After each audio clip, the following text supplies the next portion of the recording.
안갚음은 고통을 동반한다. 데일 카네기 지음 스토리 트랜스 편력. 우리 가족을 정오하면 우리는 그들에게 지배할 힘을 주게 된다. 우리의 잠, 식욕, 혈압, 건강, 행복을 지배할 힘을 주는 것이다. 그들이 우리를 얼마나 걱정하게 만들고 괴롭히고 안갚음했다는 사실을 알게 되면 우리의 적들은 기쁨을 감추지 못할 것이다. 우리의 정오는 그들을 조금 더 상하게 하지 않는다. 그러나 우리의 정오는 오히려 우리의 낮과 밤을 지옥과 같은 혼돈으로 바꿔놓는다. 다음과 같은 말을 한 사람은 누구일까? 이기적인 사람들이 당신을 이용해 덕을 보려고 하더라도 무시해버리고 안갚음하려고 하지 말라. 똑같이 안갚음하려고 하는 순간 다른 사람이 아니라 자기 자신을 더 해치게 되기 때문이다. 이 말은 비현실적인 이상주의자가 한 말처럼 보인다. 그렇지만 아니다. 이 말은 밀워키 주 경찰청에서 발행한 간행물에 실린 말이다. 남에게 안갚음하는 것이 어떻게 당신을 다치게 할까? 방법은 다양하다. 라이프지에 따르면 안갚음은 당신의 건강을 망칠 수도 있다고 경고한다. 고혈압을 갖고 있는 사람들 성격의 주된 특징은 분노이다. 분노가 만성화되면 만성적인 고혈압과 심장질환이 뒤따른다.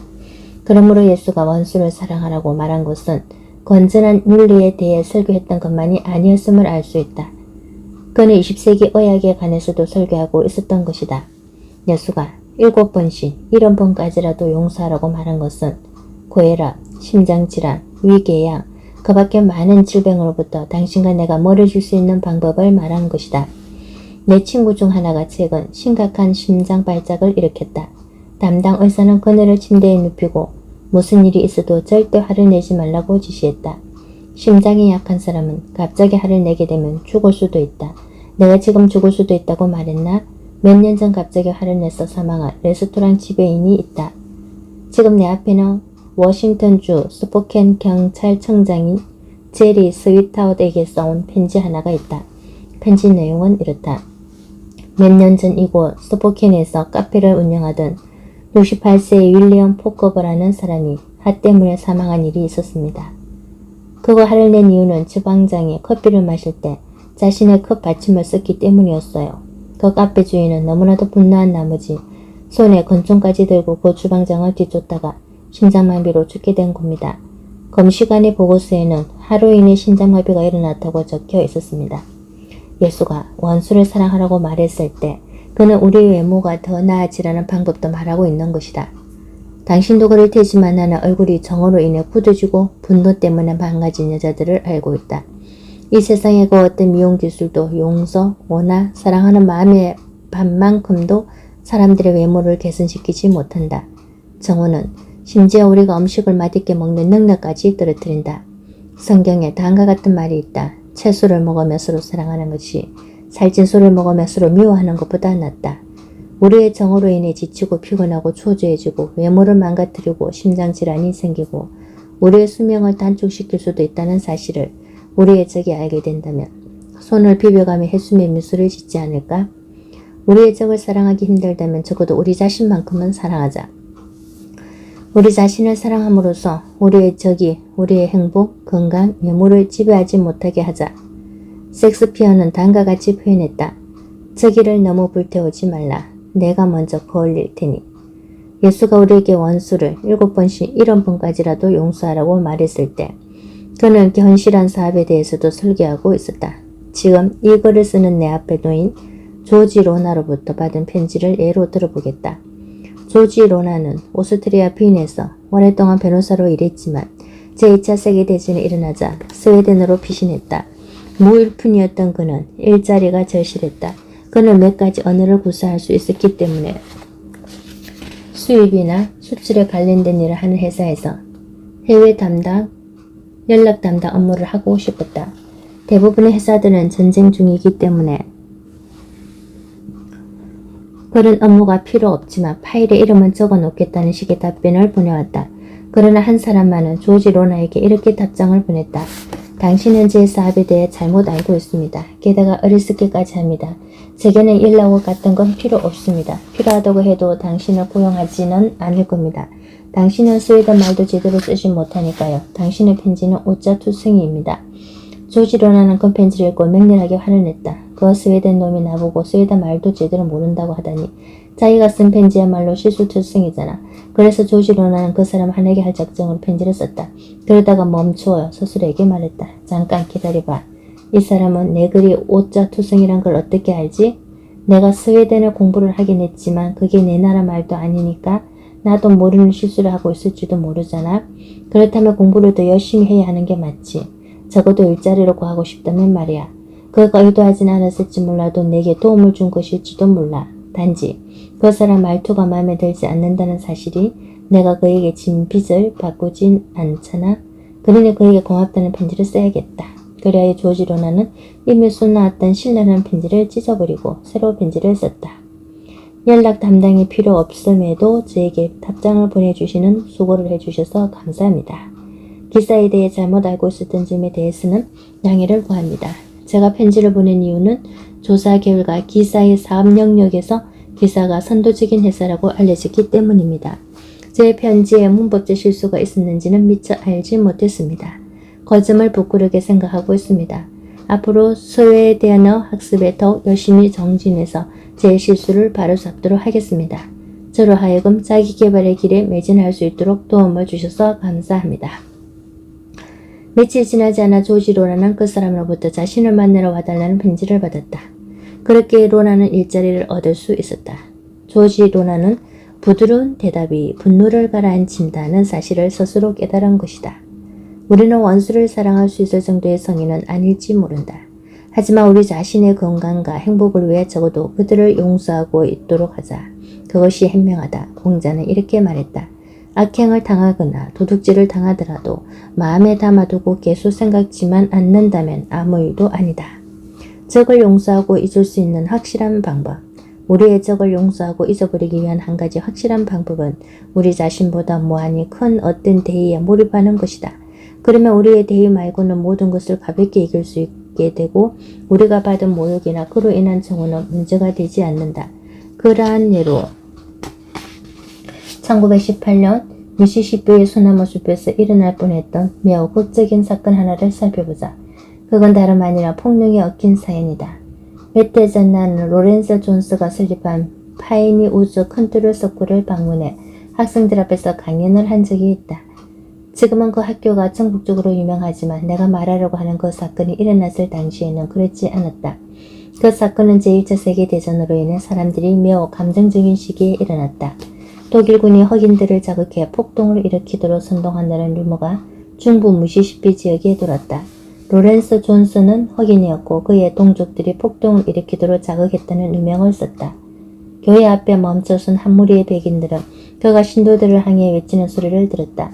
인생은 전투입니다. 그 안에서 우리 흑인들은 반드시 무장하고 생존과 성공을 위해 싸워야 합니다. 싸움, 무장, 이 두 단어면 충분했다.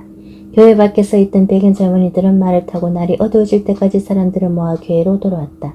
목사를 밧줄로 묶고 1마일이나 떨어진 곳까지 질질 끌고 갔다. 그러고는 장작더미 위에 세워놓고 성냥불을 켜고는 교수행과 동시에 화형을 차례했다. 바로 그때 누군가가 소리쳤다. 불에 타 죽이기 전에 저 피를 먹을 놈의 이야기는 들어봅시다. 연설. 로렌서 존슨은 장작더미 위에 서서 목에 밧줄을 매단 채 자신의 인생과 대의에 대해 얘기했다. 그는 1907년에 아이오와 대학을 졸업했다. 그의 훌륭한 성품과 뛰어난 학업 성적 그리고 그의 음악적 재능은 그를 학생들과 교수들 사이에서 유명 인사로 만들었다. 졸업을 하면서 그는 사업을 시작하면 도움을 주겠다는 한 호텔 경영자의 제의를 거절하고 음악 공부에 필요한 자금을 지원해 주겠다는 한 보호의 제의도 거절했다. 왜 그랬을까? 그는 미래에 대한 열렬한 비전을 갖고 있었기 때문이다. 그는 부커 T 워싱턴의 전기를 읽고 자신의 인생을 가난한 시달리고 교육의 기회를 조금 받지 못하는 흑인들을 위해 바치겠다고 마음먹었다. 그래야 그는 남부에서 가장 발전이 더딘 지역으로 갔다. 바로 미시시피주 잭슨에서 남쪽으로 40km 떨어진 곳으로 말이다. 전당포의 시계를 팔고 받은 1.65달러로 숲속의 빈 공터에서 나무 그루터기를 책상 삼아 학교를 열었다. 로렌서 존슨은 자신을 죽이기 위해 기다리고 있던 성난 군중들에게 학교 교육을 받지 못한 소년 소녀들을 교육하느라 그리고 그들이 훌륭한 농부, 기술자, 요리사, 가정주부가 되도록 가르치느라 고생했던 이야기를 들려주었다. 그는 파이니 우즈 컨트롤 스쿨을 세우는 데 도움을 주었던 백인들에 대한 이야기도 했다. 그 백인들은 그에게 땅, 장작, 돼지, 소, 돈 등 그가 교육하는 데 도움이 될 것들을 주었다. 나중에 누군가로부터 목을 매달고 불에 태우려고 했던 사람들을 정화하지 않았냐고 질문을 받았을 때 로렌스 존스는 대의를 실현하기 위해 너무 바쁘고 자신보다 훨씬 그것에 너무나도 열중했기 때문에 정화할 시간도 없었다고 대답했다. 저는 말다툼할 시간도 후회할 시간도 없습니다.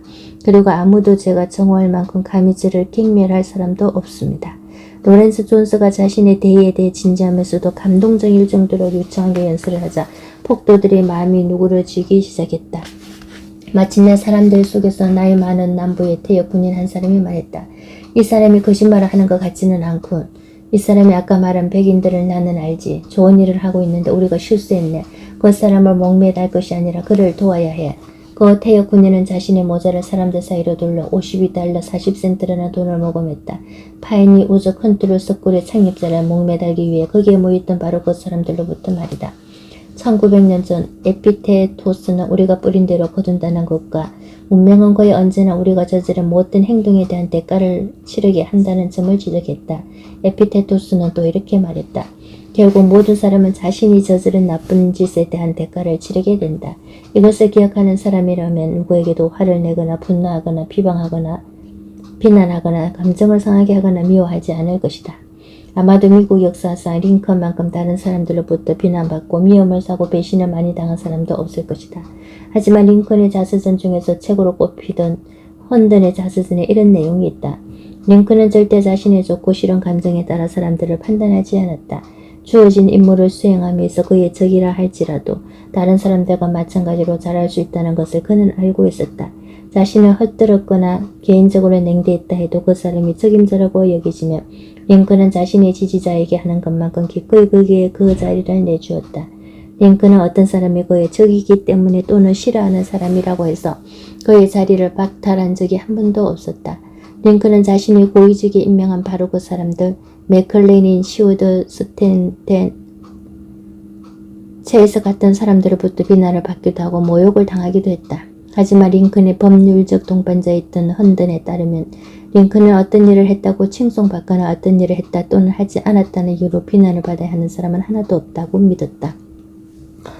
왜냐하면 모든 사람은 조건, 상황, 환경, 교육, 후천적 습관, 유전이 만들어낸 아이들이며 이런 것들이 사람의 현재와 미래를 결정하기 때문이다. 링컨은 옳았다. 만약 당신과 내가 우리의 적들과 똑같은 육체적, 정신적, 감정적 특징을 물려받았다면 그리고 그들의 인생과 우리의 인생이 똑같다면 우리는 그들이 그러는 것과 똑같이 행동할 것이다. 다른 행동을 한다는 것은 불가능할 것이다. 다음에 소개될 수족 인디언들의 기도를 반복하여 간대한 마음을 갖도록 해보자. 오 위대한 영혼이여, 제가 보름 동안 다른 사람의 입장이 되어 보기 전에는 그 사람을 판단하거나 비판하지 않도록 지켜주소서. 그러니 우리의 적들을 미워하는 대신 그들을 동정하고 그들과 똑같은 삶을 살지 않게 해주신 하나님께 감사하도록 하자. 우리의 적들에 대한 비난과 원한을 쌓아 올리는 대신 그들을 이해하고 연민을 느끼고 도움을 주고 용서하고 그들을 위해 기도하자. 결코 적들에게 안갚음하려고 하지 말라. 그것은 우리 자신을 더 해친다. 우리 마음에 들지 않는 사람들 생각으로 1분이라도 낭비하지 말자.